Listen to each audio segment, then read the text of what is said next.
नीट पेपरफुटीचं Pune connection. पुण्यातील beauty parlour चालवणाऱ्या महिलेला अटक. सीबीआयकडे सोपवणार. देशभरात खळबळ उडवून देणाऱ्या नीट पेपरफुटी प्रकरणात सीबीआय कारवाईला वेग आला आहे.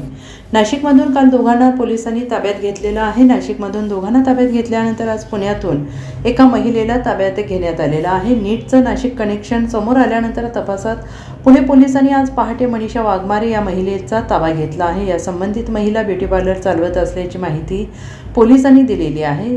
46 वर्ष मनीषा ही पुण्यातील बिबवेवाडी परिसरात राहत असून तिनेच विद्यार्थ्यांना आरोपींपर्यंत पोहोचवण्याचं काम केल्याचा संशय आहे.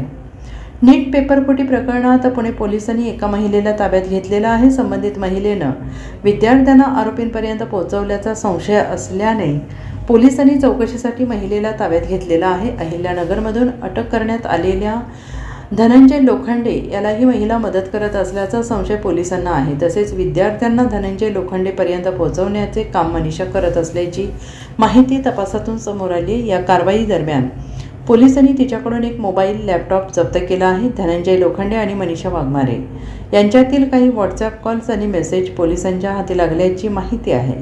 पुणे पोलिसांच्या गुन्हे शाखेने ही कारवाई केलेली असून मनीषा वाघमारे हिला आज सायंकाळपर्यंत सीबीआयच्या ताब्यात येणार असल्याची माहिती सूत्रांकडून मिळते आहे. Bureau report SPN Marathi, Pune.